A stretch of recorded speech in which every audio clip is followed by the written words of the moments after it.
देखो trade policy, import substitution. Import substitution के अंदर बताया the industrial policy that we adopted was very closely related to trade policy. जो हमने industrial policy लगाई ना, जो अडॉप्ट करी थी, वो एकदम रिलेटेड है ट्रेड पॉलिसीज़ के जैसे।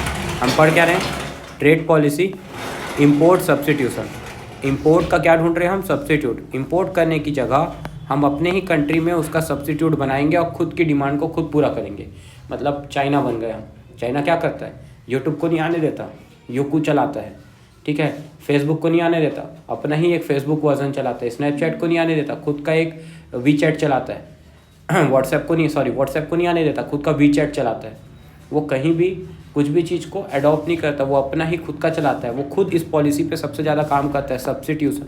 लोकल मेड गुड्स हम खुद चलाएंगे, दुनिया को हम बेचेंगे, पर दुनिया से हम लेंगे कम से कम। वो सिर्फ रॉ मटेरियल ही इंपोर्ट करता है अपने देश में, और कुछ इंपोर्ट नहीं करता, एप्पल को छोड़ के और टेस्ला को छोड़ के। तो हम भी यही पॉलिसी अडॉप्ट करे थे, ठीक है, सेम। तो हमारी इंडस्ट्रियल पॉलिसी ना हमारे ट्रेड पॉलिसी से क्लोजली रिलेटेड है। शुरू के जो फर्स्ट 7 प्लान्स थे ना हमारे ट्रेड के, वो कैरेक्टराइज थे what is commonly called inward looking. किसके ऊपर बेस्ड थे? खुद देखना, दूसरे से मंगवाने की जगह खुद के अंदर में देखना क्या क्या चीज़ें हैं, जिसको इस इनवर्ड लुकिंग को क्या बोलते हैं टेक्निकली? बोलो। इनवर्ड लुकिंग ट्रेड स्ट्रेटेजी को टेक्निकली क्या बोलते हैं? इंपोर्ट सब्स्टिट्यूशन बोलते हैं। This policy is aimed at replacing the substitution of import with domestic production. तो सब्स्टिट्यूट करते थे इंपोर्ट्स को, किससे? खुद के बनाए हुए सामान से। जैसे कि instead of importing vehicle made in foreign country, industries would be encourage to produce them in India itself. तो बाहर से मंगाने की जगह आप खुद प्रोड्यूस करने पे ये कंपनियाँ मतलब ये कंट्री फोकस करती थी, हमारी कंट्री। जो पॉलिसी थी हमारे सरकार की मतलब उस समय की हमारी ट्रेड पॉलिसी की बात कर रहे हैं, तो हमारी ट्रेड पॉलिसी कुछ इस तरीके से बनाई गई थी गवर्नमेंट ऑफ इंडिया ने कि वो खुद लोकली मेड गुड्स को एनकरेज करती थी, प्रोत्साहन देती थी आगे बढ़ने के लिए। In the policy of government protected the domestic industries from foreign competition. तो क्या बोल रहे हैं? In this policy government protect करती थी, बहुत इंपॉर्टेंट बात। इन दिस पॉलिसी कौन प्रोटेक्ट किया है? Government protected. किसको? डोमेस्टिक इंडस्ट्रीज को। किससे? फॉरेन कंपटीशन से। क्या लाइन बोला? 3 लाइन। क्या क्या रिपीट करना खुशी? कुछ नहीं, 3 लाइन सिर्फ। गवर्नमेंट प्रोटेक्टेड किसको? डोमेस्टिक इंडस्ट्री को। किस चीज़ से? Foreign competition. बस देखो मैं क्या अंडरलाइन करता हूँ, क्या, कैसे, किस चीज़ के लिए, बात खत्म कहानी। बाकी इज, एम, आर, फॉर, वो तो सेंटेंस में मार्क फेंकने का काम तो अपना ही, बाकी तो बात माता की जय, है ना। तो भैया गवर्नमेंट ने प्रोटेक्ट किया डोमेस्टिक इंडस्ट्री को फॉरेन कंपटीशन से। इसी को हम बोलते हैं इंपोर्ट सब्स्टिट्यूशन के अंदर में ये पॉलिसी बनाना।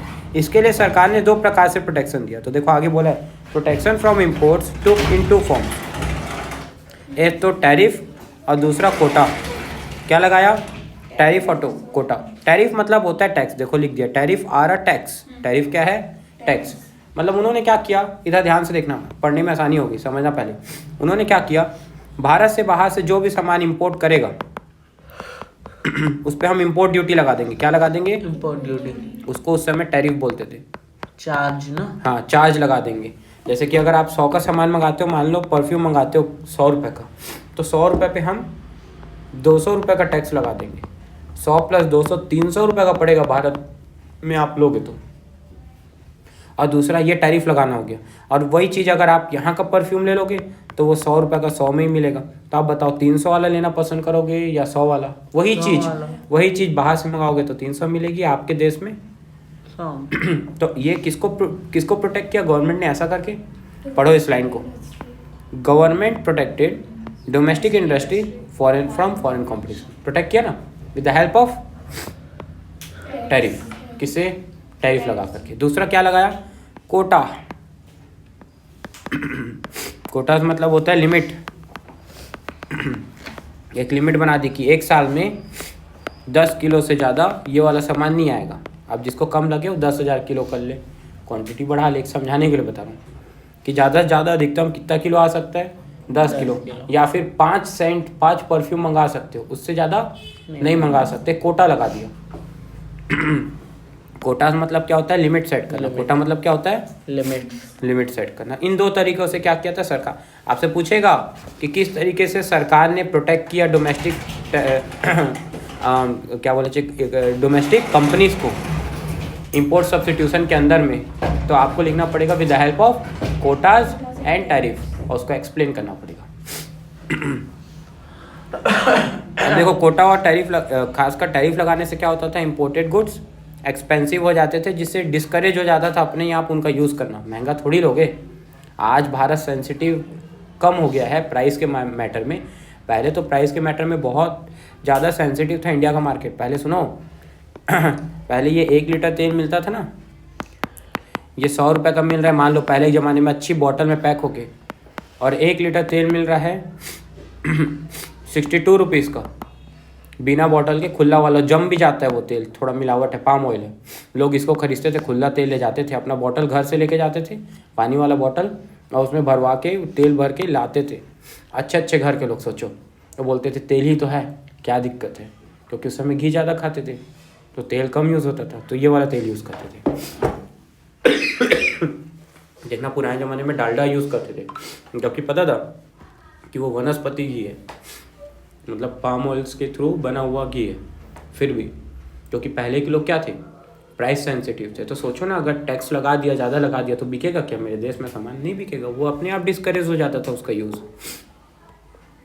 कोटा स्पेसिफाई करता है क्वांटिटी कि कितनी क्वांटिटी के गुड्स इंपोर्ट हो सकते हैं, कितने नहीं। और इसका जो इफेक्ट था ना, किसका, टैरिफ और कोटा का, ये रेस्ट्रिक्ट करता था, प्रतिबंध करता था इंपोर्ट्स को, और इस तरीके से ये डोमेस्टिक फर्म को क्या करता था, प्रोटेक्ट कर पाता था प्रोटेक्ट कर पाता था डोमेस्टिक फर्म्स को, किससे, फॉरेन कंपटीशन से बचा पाता था। ट्रेड पॉलिसी देखो मैं हाईलाइट करता हूँ तो बढ़िया जान आ जाती ना शब्दों में, तो ये शब्द मुझे पता है कीमती हैं, मैं जान क्रिएट करूँ, आप भी रीडिंग करके इतना क्रिएट करना सीखो। The policy of the protection is based on the notion that industries of the developing countries are not in a position to compete against the goods produced by more developed economies। हमारे देश के लोगों को पता था, सरकार को, कि जो हमारे लोग सामान बना रहे हैं उनकी क्वालिटी उतनी अच्छी नहीं हो सकती जो डेवलप्ड इकोनॉमी की बड़ी बड़ी मशीन बना रही है। अब हाथों से हम कपड़ा बना रहे हैं, वो बड़ी बड़ी मशीनों से बना रही है, उनकी फाइनेस्ट क्वालिटी ज़्यादा बेटर रहेगी, उनकी डिज़ाइनें चीज़ें वैसा डिज़ाइन, वो टॉम एंड जेरी बना रहे हैं, ये वो बना के शर्ट्स बेच रहे हैं। हम टॉम एंड जेरी हाथों से उतना अच्छा कहाँ से बना रहे हैं, हम ज़्यादा से ज़्यादा क्या बना सकते थे, शक्तिमान बना सकते थे हाथों से। अब डोरेमोन कैसे बने समझ आई बात जो हो रही है। It is assume that if the domestic industries are protected they will learn to compete. अब ये भी एज्यूम किया जाता था अगर डोमेस्टिक इंडस्ट्रीज़ को हम अगर प्रोटेक्ट करेंगे। सोचो सरकार की भूल, सरकार की क्या भूल थी, सरकार ये एज्यूम करके चलती थी कि अगर आज हम डोमेस्टिक टेरिटरी को बचा लें तो वो क्या होगा, धीरे धीरे वो सीख जाएंगे कम्पीट करना, और धीरे से हम अपने बॉर्डर्स को खोल देंगे, प्लानर्स को ये भी डर था कि जो फॉरेन एक्सचेंज है, फॉरेन एक्सचेंज मतलब जो विदेशी मुद्रा डॉलर्स हमारे पास पड़े हैं वो भी ज़्यादा खर्च हो जाएंगे। स्पेंड मतलब क्या होता है, खर्च हो जाएंगे अगर हम ज़्यादा इंपोर्ट करें लग्जरी गुड्स का, और इसीलिए अगर कोई रेस्ट्रिक्शन नहीं करें तो दिक्कत होगा। इसीलिए एक सीरियस थॉट भी बना था जो प्रमोट करा एक्सपोर्ट्स को। अंटिल मिड 1980s तक हमने प्रमोट भी करने की कोशिश करी। देखो हाँ सॉरी नॉर बोला है बेटा, ध्यान से देखना ये क्या बोला है ना कि हमने कोई सीरियस, देखो एक तो हम सिर्फ क्या करें बेटा, अगर मैं आपको बोलूँ कमाई मत करो बस बचा के चलो, काम चलेगा क्या? नहीं, चल भी गया तो थोड़े दिन तक चलेगा। तो बस सरकार वही कर रही थी, बचा के चलो। अरे भैया आप क्यों नहीं ऐसा कोशिश करो कि एक्सपोर्ट्स बढ़ाओ, डॉलर जो आपके पास पड़े उसको भी तो बढ़ाने का देखो कोई जुगाड़। तो वो जुगाड़ इन लोगों ने यहाँ से कुछ देखा नहीं। मिड 1980s तक, मिड 1980s मतलब ये 1975 के आसपास की बात कर रहे हैं। 1975 के बाद हमने थोड़ा थोड़ा एक्सपोर्ट में काम करना शुरू किया, लेकिन वो भी बहुत ज़्यादा हमने नहीं किया। हाँ ठीक हो, आ जाओ। अब क्या बोला है? पूछ रहे effect of policies on industrial development. क्या पड़ा इंडस्ट्रियल डेवलपमेंट पे? पॉलिसीज़ का इफेक्ट क्या पड़ा हमारे डेवलपमेंट सेक्टर में? क्या फ़र्क पड़ा इन पॉलिसीज़ का? पॉलिसीज़ तो आपने देख ली क्या लगाया, import substitution, tariff and quotas लगाया। जो अचीवमेंट था इंडस्ट्रियल सेक्टर का ड्यूरिंग फर्स्ट 7 ईयर प्लान में वो इम्प्रेसिव था। इंडीड मतलब होता है वास्तविकता में, इम्प्रेसिव इंडीड ऐसा बोलते हैं ना, तो इंडीड मतलब होता है इन रियलिटी, वास्तविकता में। जो प्रपोर्शन था जीडीपी का कंट्रीब्यूशन का इंडस्ट्रियल सेक्टर के थ्रू वो इंक्रीज़ हुआ कितने से? 11.8% जो कि 50-51 में था, वो बढ़ करके 24.6% का 1990-91 तक आते आते हो गया इन 40 सालों में। तो क्या बोलना चाह रहा है? जो राइज हुआ है हमारे इंडस्ट्रियल सेक्टर का शेयर ऑफ जीडीपी में, हिस्सेदारी, मतलब जीडीपी में कितना हिस्सेदारी रहता है इंडस्ट्रियल सेक्टर का, वो बढ़ के 18.4 से बढ़ करके 11.8 से बढ़ करके 24.6% हो गया। 11.8% से बढ़ करके 24.6% हो गया 1951 से 1991 के बीच में। हम लोग के में 13% बोला है। 11.8 की अब वो आपका नया होगा उसमें, लेकिन ईयर चेंज कर दिया होगा। 1950-51 सेम है। हो 13% से 24.6%। हाँ ठीक है ना, आप अप्रॉक्सीमेट लिख देना, वरना जब एग्जाम में लिख के आओगे दोनों सही लिख लो। अभी कैसे करोगे? दोनों ही एनसीईआरटी है। 1-2 साल आगे पीछे करती रहती है बोल दो। GDP is an important indicator for development. अब जीडीपी क्या है? हमारा एक इम्पॉर्टेंट इंडिकेटर है देश के डेवलपमेंट को। The 6% annual growth rate of the industrial sector during the period of commendable. क्या बोलना चाह रहे हैं? 6% का हम हर साल growth rate, annual growth rate देख रहे थे। 6% annual growth rate, 6% annual growth rate हमको बोला है, ये एक तारीफ़ काबिल है। No longer was the Indian industries restricted largely to, अब हम किसी प्रकार से सिर्फ कॉटन और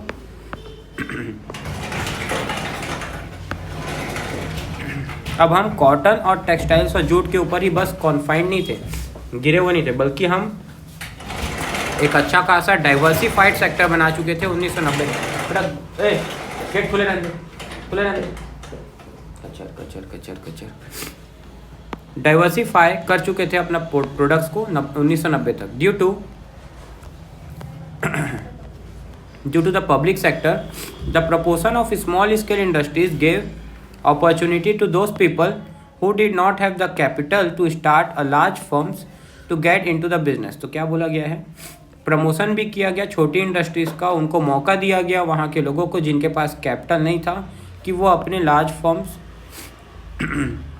खोल सके, मतलब to start large firms to get into the business. The promotion of small scale industries gave opportunity to those people who did not have the capital to start large firms to get into business. जो लोगों के पास बड़ा business खोलने का पैसा नहीं था, उन लोगों को छोटी छोटी इंडस्ट्री खोलने का मौका दिया गया।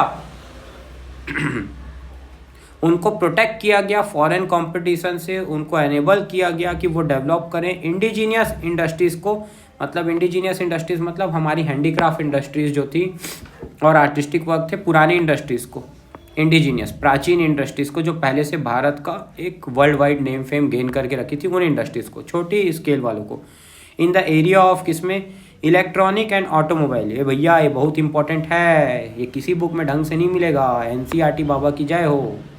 Electronic and automobile sectors which otherwise could not have been develop. तो ऐसे तो डेवलप नहीं हो पाते, लेकिन स्मॉल स्केल में ऑटोमोबाइल और इलेक्ट्रॉनिक सेक्टर्स में छोटी छोटी इंडस्ट्रीज़ को डेवलप करने के लिए मौका दिया। ये हीरो, ये टीवीएस, ये पहले एक छोटी इंडस्ट्री थी, ये अब जा कितनी बड़ी बनी। और इनको भी सब्सिडाइज, मतलब इनको क्या है, उस समय लोन मिला, मान लो 10 लाख का लोन मिला तो 4 ही लाख वापस करना है, 6 लाख की सब्सिडी सरकार भरेगी आपके बिहाफ में, आपका पैसा, लोन का पैसा। अरे बाप रे। आप बस बिजनेस खोलो। आज भी तो ऐसा होता है। आज आप जाओ प्रधानमंत्री, अब बता रहा हूँ तो एकदम से मत लग जाना, 12वीं बाद लगना, ठीक है? अभी नहीं बताऊँगा। नहीं होता है जो फूक मारने वाले के। PMGPY, PGY या GPY, शायद GPY है। ये एक स्कीम है जिसके तहत तेरे को 40% तक की कैपिटल सब्सिडी मिलती है। 40 लाख तक का लोन निकालेगा तो उसमें 40 लाख का 40% कितना होता है? 16 लाख। 16 लाख रुपये नहीं भरना पड़ेगा। मतलब तेरे को बैंक से लोन मिलेगा 40 लाख का, तेरे को 16 लाख नहीं भरना पड़ेगा। अगर 2 साल बाद वो एक नोडल ऑफिसर चेक करने आएगा तेरे यहाँ सही काम हो रहा है कि नहीं, जैसा इस एरिया में तू ओपन किया है, फिर 2 साल बाद वो बैंक मतलब गवर्नमेंट जो है वो बैंक का पैसा भरेगी। तुझे सिर्फ 40 लाख का लोन लेके सिर्फ 24 लाख वापस करना। इसमें भी तो फिर सवाई ज़्यादा होगा। हाँ, घुस जाता है, मान के चल, वो मैं रिकॉर्डिंग बात बताऊँगा। In spite of the contribution made by the public sector to the growth of Indian economy, और ये काम के लिए कहीं नहीं भटकना पड़ेगा। अभी ये काम मैं और टीजिल केडिया हम लोग ओपन कर लिए ऑफिस, तो ये हम ही करते हैं। आ जाना जिसको पैसे चाहिए होंगे। अकलतरा में शुरू कर रहे हैं, बाकी बातें वहाँ करेंगे। Some economists are critical of the performance of many public sector enterprises. It was proposed at the beginning of this chapter initially public sector, देखो क्या बोला, in spite of contribution जो public sector में करा इंडियन इकोनॉमी के अंदर में, कुछ इकोनॉमिस्ट क्रिटिकल मानते हैं इसके परफॉर्मेंस को बहुत से पब्लिक सेक्टर एंटरप्राइजेस का।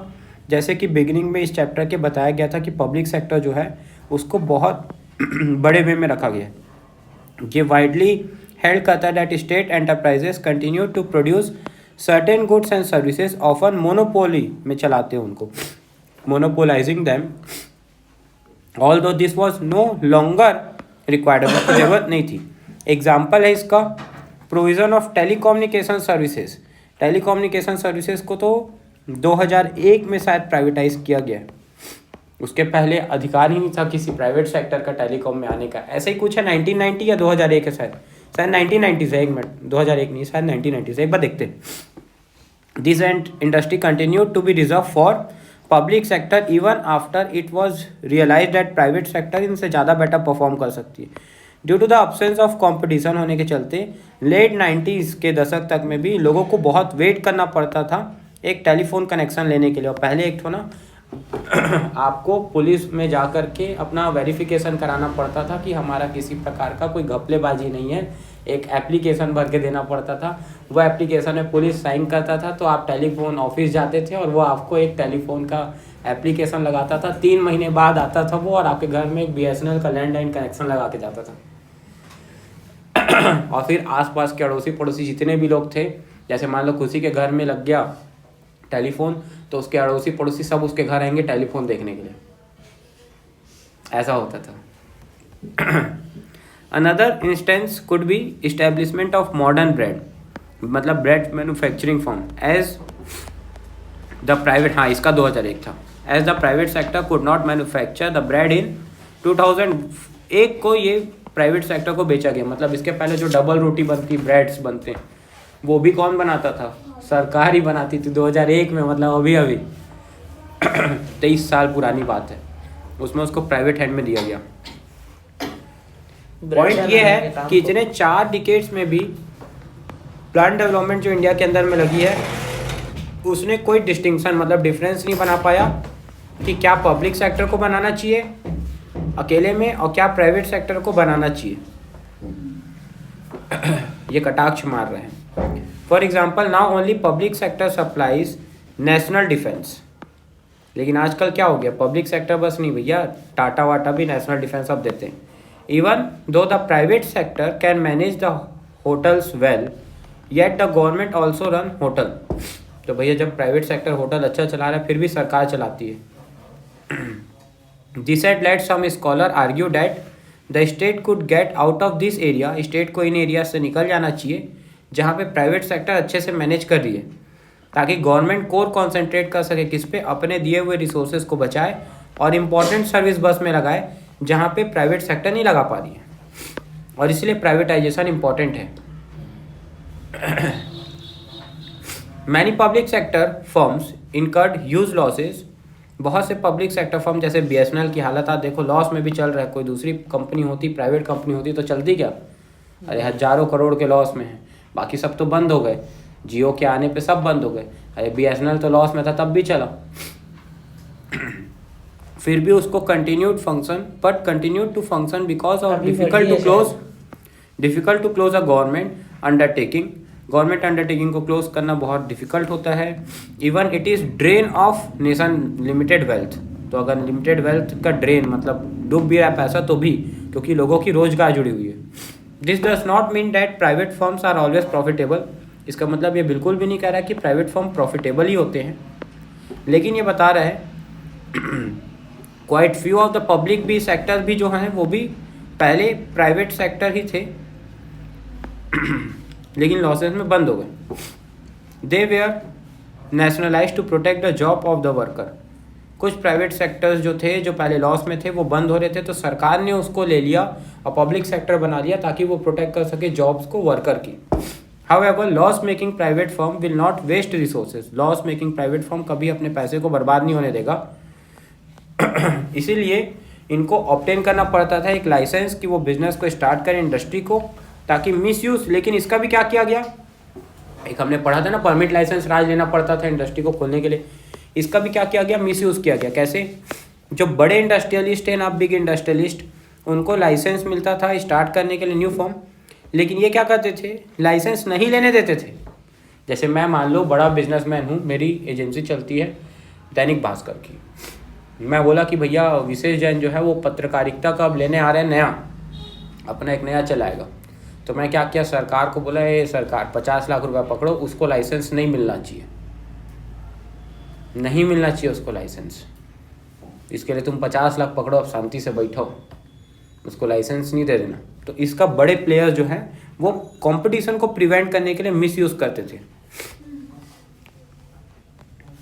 The excessive regulation what came to be called permit licence raj, एक राज बन गया, एक चीज़ें बन गई। Prevented certain firm from becoming more efficient, जो प्रिवेंट कर रहा था कि वो और अच्छी हो जाए, उसके लिए उनको आने ही नहीं दे रहा था, बिजनेस ही नहीं करने दे रहा था। More time spend by industrialist in trying to obtain a licence और lobby with the concern ministry rather than thinking how to improve the product. मतलब बस कैसे किसको नहीं आने देना है, क्या नहीं करना है, उसके बारे में सोचना बस होता था, ना कि क्वालिटीज़ को इम्प्रूव करने के बारे में कभी उन्होंने इंडस्ट्रियलिस्ट ने ध्यान दिया। ठीक है। The protection from foreign competition is also being criticized on the ground that it continued even after proved to do more harm than good. क्या बोलना चाह रहा है, प्रोटेक्शन जो फॉरेन कंपटीशन का है ये क्रिटिसाइज किया गया कि ये प्रोटेक्ट करने की जगह उल्टा हार्म पहुंचा रहा है, अच्छा होने की जगह बुरा कर रहा है। Due to the restriction on import the Indian consumers have to purchase, और इसी के चलते हमारे कंज्यूमर्स को बेचारों को झेलना पड़ता था, जो भी बना दिया वो खरीदना पड़ेगा क्योंकि और कोई अल्टरनेटिव अवेलेबल नहीं है। साबुन चाहिए मार्गो का मिलेगा, तेल चाहिए एक ही कंपनी का मिलेगा, लेना है तो लो नहीं तो घर जाओ। प्रोड्यूसर्स जो हैं वो अवेयर थे कैपिटिव मार्केट के लिए। Producers they are aware that they have a captive market. Captive मतलब घिरा हुआ मार्केट है, बंद मार्केट है।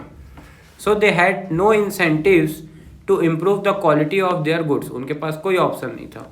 Y should they think to improve quality, आपसे पूछ रहा है, आखिर वो सोचते भी, बेटा मैं ना ये सारी चीज़ों को रस के साथ पढ़ाता भी मेरी आवाज़ निकल नहीं रही है, ज़्यादा ही गड़बड़ हो गया।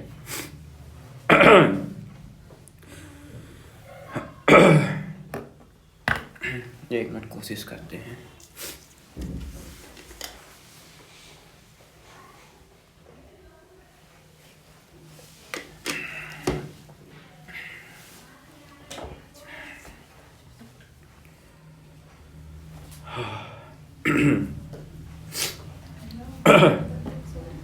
Why should they think of improving quality when they could sell low quality items at high price? तो भैया वो अपनी क्वालिटी क्यों सुधारेंगे, इम्प्रूव करेंगे, जब उनको पता है कि उनका सामान लो क्वालिटी का सामान हाई रेट पे बिक सकता है, लो क्वालिटी का सामान हाई रेट पे बिक सकता है, तो वो क्यों सोचेंगे अपनी क्वालिटीज को इम्प्रूव करने के लिए। कंपटीशन फ्रॉम इम्पोर्ट फोर्सेज और प्रोड्यूसर्स आर मोर एफिशिएंट। क्या बोल रहा है, अगर इम्पोर्ट फोर्सेज होते, कंपटीशन होता, तो हमारे प्रोड्यूसर्स ज़्यादा अच्छे होते, आज नालायक जैसे नहीं होते। फिर इकोनॉमिस्ट ने इस बात को भी पॉइंट आउट किया कि जो पब्लिक सेक्टर है उसका मतलब सिर्फ earning profit is not mean for earning profit but to promote the welfare of the nation. कुछ लोगों का कहना है कि भैया पब्लिक सेक्टर को तो बनाया इसीलिए गया है कि वो देश का वेलफेयर कर सके, ना कि प्रॉफिट सोचे। पब्लिक सेक्टर फर्म्स इसी व्यू में काम करते हैं और इवेल्युएट भी करा जाता है on the basis of extent to which they contribute to the welfare of people and not for the profit. और इसी बेसिस पे तो पब्लिक सेक्टर काम भी करता है।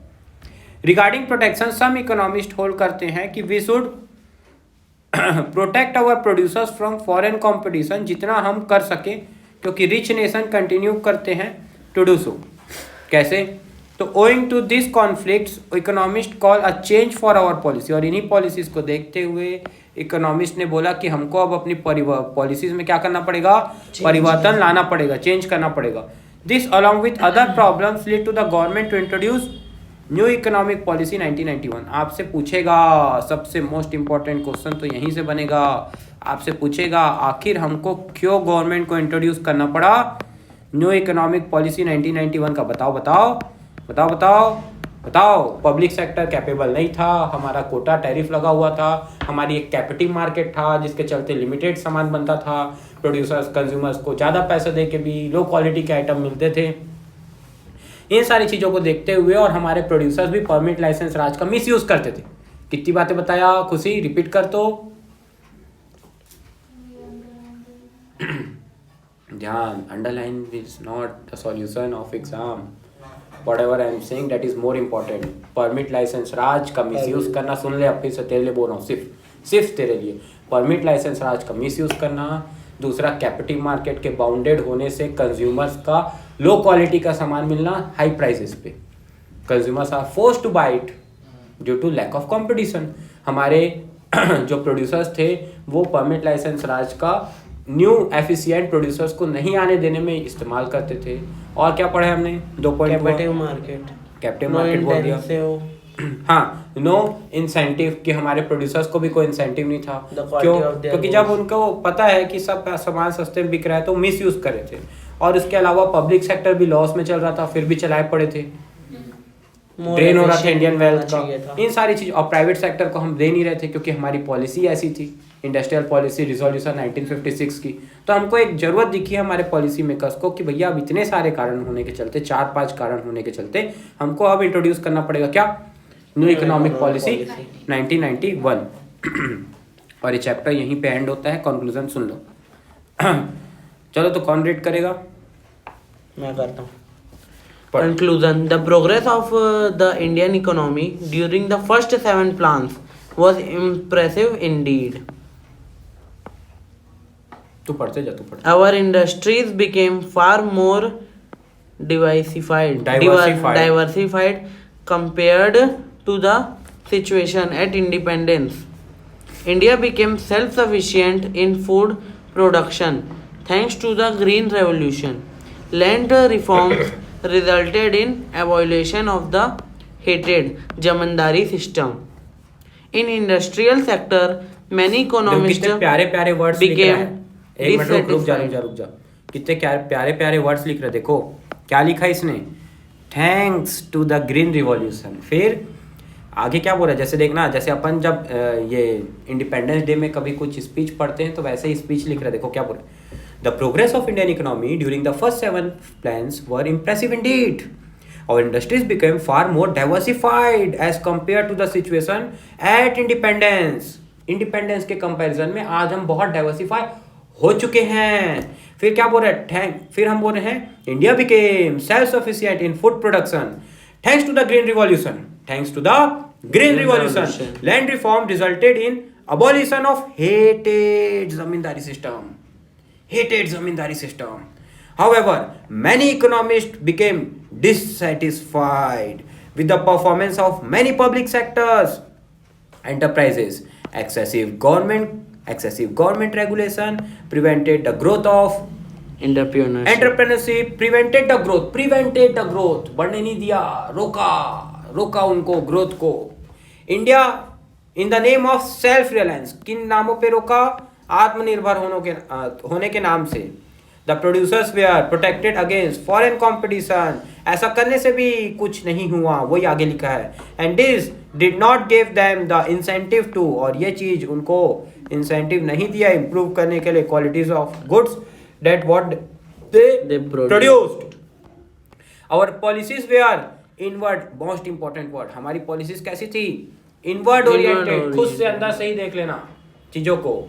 And so we fail to develop a strong export sector, the need of reforms of economic policy is widely felt in context of changing global economic scenario, and new economic policy was initiated in 1991 to make our economy more efficient. This is the subject of next chapter. अब किस तरीके से हम अपनी economy को आगे more efficient बनाएंगे, 1991 का क्या इनिशिएशन लिया गया वो हम अगले चैप्टर में पढ़ेंगे। समझ में आया? इस पे क्वेश्चन नंबर कौन कौन सा मैंने आपको बोला पढ़ने के लिए? 1, 5, 7, 11,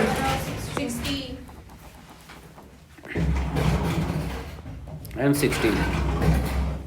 1, 5, 7, 11, 16। हाँ जी।